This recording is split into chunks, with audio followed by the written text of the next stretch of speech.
2010 census is vital to all Latinos and to all our communities so that we count in government programs and when it comes time to redistricting of congressional seats and state legislative seats in the year 2012.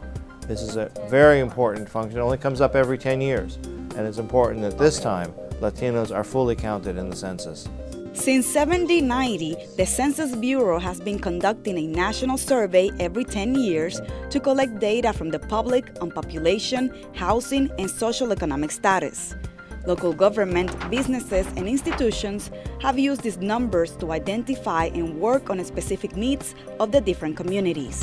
It's critical that all Americans all people who reside in the United States be counted because it's really the basis for our representative democracy. It determines the apportionment of the U.S. Congress. But in addition, it's important because a very large amount of funds are distributed on the basis of census data. About $300 billion per year, about $3 trillion in every decade. So, the census numbers are so critical in the decision-making process of the government that being counted is essential for the future of our community. But despite the importance of this information, many Latino families are afraid of being counted. They may not be familiar with what the census is about. There's tremendous fear in the community that the federal government is all one entity, and that if you're involved in participating in the census, that information may get to the Department of Homeland Security.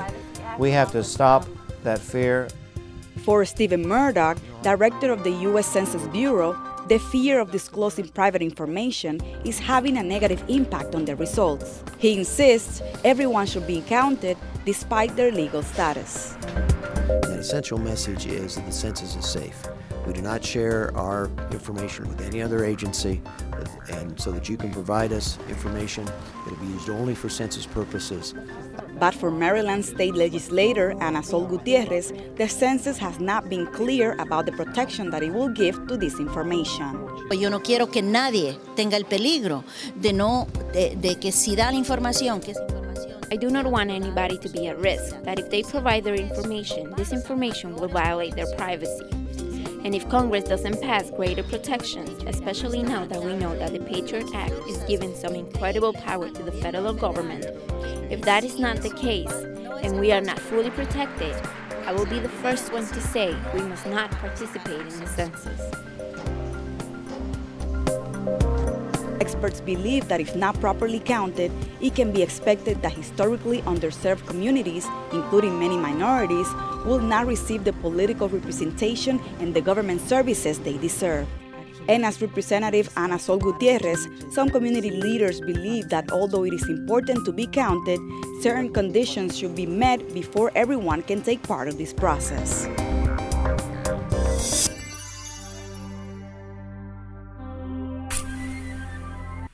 Juan Andrade, that report said a couple of times, as if it's just an established fact, that it's in the interest of the Latino community to be counted. Well, why?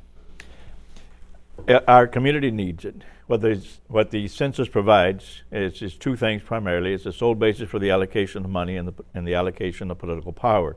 In terms of the allocation of money, that Latinos account for growth in states across this country, oftentimes for the majority of the growth in many states, and sometimes in major cities. Were it not for the growth of the Latino population, those cities would experience a decline from the last census. So what it amounts to is that without these funds, our cities, our states, and our cities do not have the financial resources necessary to support efforts at the local level for schools and for libraries and for hospitals, for emergency care, medical services, for social services, infrastructure development, pavement and pave the streets, light the parks, and these kinds of things, and protection from the fire department, the police department, and these kinds of things. It's essential to the quality of life that we have in our communities. Isn't it also a political document? Absolutely. In terms of the allocation of money, that it is a power, it is a sole basis upon which we can draw congressional districts across the country where people will be able to elect candidates of their choice that are essentially of the same size, whatever the total population turns out to be, over 300 million divided by 435, which is the number of seats that we have in the House. And then in the state legislatures across the country, the county commissions and boards of supervisors across the country, city council districts, there's about 20 different jurisdictions that rely on the census data for redistricting purposes.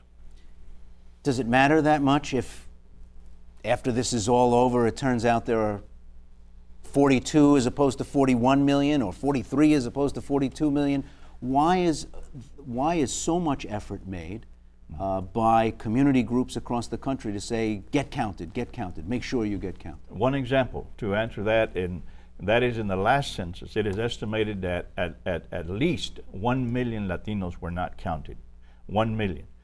On average, the monetary value placed on the count of each individual is approximately $1,000 per year. So you multiply 1 million by 1,000, and that's how much we lost out per year for 10 consecutive years.